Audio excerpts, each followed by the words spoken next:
One aspect where an R&T such as yourself comes in is customer service, the kind of experience that you all give to investors after investors enter mutual funds.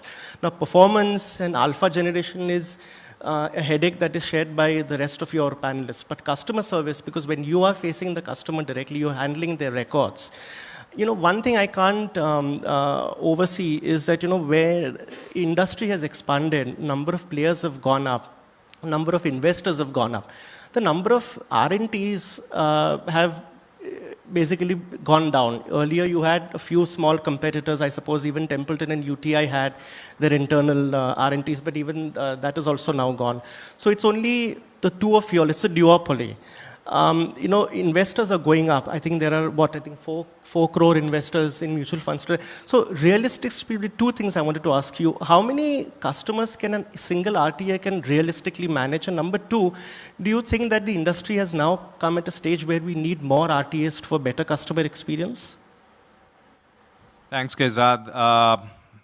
I'll go back to probably Neil's answer in terms of, I guess, similar question could have been asked when we were 10 lakh crore or 5 lakh crore. I think, we as registrars seem to be able to manage the workload reasonably well. I think, not too distant past, this country has had close to 10 registrars, several of them multinationals, including Morgan Stanley, JP Morgan, Citi, Deutsche, Franklin Templeton, so on and so forth. I think the consolidation has happened largely on the back of, being able to, entity being able to provide superlative solutions at a cost profile which makes sense for the market. I've heard about alpha compression and hence, every penny counts. So does the registrar's cost at that point in time. In terms of what is that we are able to bring to the table is that an elevated levels of services baking into account a significant amount of regulation that has come into the play over the last 3 to 4 years, yet delivering at scale in terms of the number of investors. Right? I mean, today we manage close to, so as a registrar, we are not just in mutual funds, we're also in the secondary markets, right? Just so that our total scale of operations, including that of secondary market, is close to 22 crore folios on a unique investor base of close to 6 crores. So what you're really talking about is, it's a single entity and not even including the larger, RTA camps here. We ourselves are today able to manage 20 plus crore folios spread across 6 crore investors. So you already have a use case of an entity which is able to do it, which is pretty much the entire combined mutual fund space put together and probably 50% more of that. Do we need more registrars? I think it's always good to have more players. I think innovation is something that always gets the better of it, when you have more players to add. And I'm also talking from the point of view of cost reduction also, because the cost that you all charge to the AMCs, some of them privately say that, the costs are a little high for every little value add that you give to the AMCs. Now, when you are headed for an IPO, you are supposed to be thinking about your shareholders' interest, your top line and bottom line also matters. So I'm really wondering, is it conflicting with, the relation that you will have with the industry going forward? Because your priorities now would need a little slight altering, no?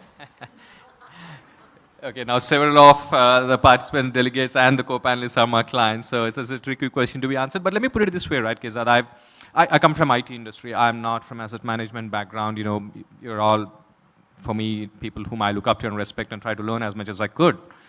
What I've seen is our commercial model, if you read it, it's largely certain basis points on the assets under management, which effectively translates and mirrors the growth of my client. So my client grows, I grow. My client does not grow, I do not grow. So a time like COVID, for example, when the markets fell 50%, right? Clearly our revenues did, but my cost does not come down. Right. So, we partner the growth of the client. I think it always happens that when a particular asset management company grows very fast, given that my basis points continues to remain, similar, there is a tendency to feel that, oh, well, I'm paying a lot. But the same does not count into account when the markets are subdued and not growing at all, right? And obviously we bear the brunt because our costs continue to expand. But let's put some facts into perspective here, right? Against the total expense ratio, the blended yield of a registrar is about 3 basis points today, right? That's the total blended yield across all asset classes across the industry at this point in time between both the registrars put together. I don't know if it is that material for the entire gamut of solutions and services we provide. A large asset management company, will require at least 500 to 600, maybe even 1,000 people to work, despite significant investments into technology. Technology today subsumes almost 40% of our costs, right? I mean, elevated service levels, things that used to take days, today gets done in seconds. So I'd like to believe that that much amount of wiggle room should be provided to a partner such as us, because it is through that mode that significant amount of innovation could be brought into the table and not just provide, bare bricks of solutions and services.